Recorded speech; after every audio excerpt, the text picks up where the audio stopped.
ನಮಸ್ಕಾರ ಸ್ನೇಹಿತರೆ, ನೋಡಿ ಇವತ್ತು ಬಂದಿರೋಂಥ ಜಾಗ 2 ಎಕರೆ. ಈ ರಸ್ತೆ ಬಂದು 500 ಮೀಟ್ರ್ ತಾರ್ ರೋಡಿಂದ ಈ ಥರ ಅಲ್ಲಿ ಅಗಲವಾಗಿದೆ. ಈ ಮೂಲೆಯಿಂದ ಬರೀ ಒಂದು 10 ಮೀಟ್ರು ಈ ಥರ 15 ಅಡಿ ರಸ್ತೆ. ಆ ಕಡೆಗೆ ಚೆನ್ನಾಗಿದೆ, ಕಾರೆಲ್ಲ ಬರ್ಬೋದು. ನೋಡಿ ಹಿಂಗೆ ಬಂದರೆ ಈ ಜಮೀನು 2 ಎಕರೆ ಇರುವಂಥ ಜಾಗ. ತುಂಬ ಚೆನ್ನಾಗಿದೆ ಜಾಗ, ಮಾತ್ರ ಬ್ಯೂಟಿಫುಲ್ ಆಗಿದೆ.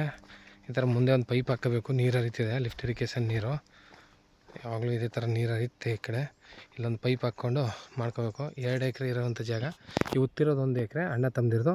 ಹಿಂದೆ ಕಡೆಗೆ 1 ಎಕರೆ, 2 ಎಕರೆ ಇದೆ ಜಾಗ. ಮಾತ್ರ ತುಂಬ ಚೆನ್ನಾಗಿದೆ. ಜನರಲ್ ಪ್ರಾಪರ್ಟಿ, ಗೌಡ್ರದ್ದು ಪ್ರಾಪರ್ಟಿ. ಇದರಲ್ಲಿ ಒಂದು ಬೋರ್ ಇದೆ ನೋಡಿ. ಅಕ್ಕಪಕ್ಕ ತೆಂಗಿನ ಮರ, ಒಳ್ಳೆ ತೋಟಗಳು. ಇದೇ ಥರ ಮಣ್ಣು ಮಾತ್ರ ಎಷ್ಟಿತ್ತಾರೋ ಇದೇ ಥರ ಪ್ಯೂರ್ಲಿ ರೆಡ್ ಮಣ್ಣು ನೋಡಿ. ನೀರಿಗೂ ತೊಂದರೆ ಇಲ್ಲ, ಮಣ್ಣು ಚೆನ್ನಾಗಿದೆ. ಇದರಿಂದೇ 1 ಎಕರೆ ಇದೆ, 2 ಎಕರೆ ಟೋಟಲು.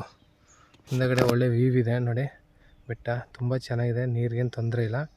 ವಿಲೇಜಿಂದ ಒಂದು ಅರ್ಧ ಕಿಲೋಮೀಟ್ರು ವಿಲೇಜಿಂದ ಇಲ್ಲಿ ನಿಯರ್ ಬೈ. ಜಾಗ ಮಾತ್ರ ತುಂಬ ಬ್ಯೂಟಿಫುಲ್ ಆಗಿದೆ. ಅಕ್ಕಪಕ್ಕ ನೋಡಿ ತೋಟದ ಮನೆಗಳು ಎಲ್ಲ ಇದ್ದಾವೆ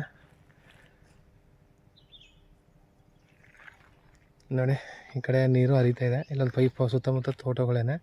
ಪೈಪ್ ಹಾಕ್ಕೋಬೇಕಷ್ಟೇ. ಹಾಕ್ಕೊಂಡು ವ್ಯವಸಾಯ ಮಾಡ್ತಾಯಿದ್ದಾರೆ, ಮುಟ್ಬಿಟ್ಟಿದ್ದಾರೆ.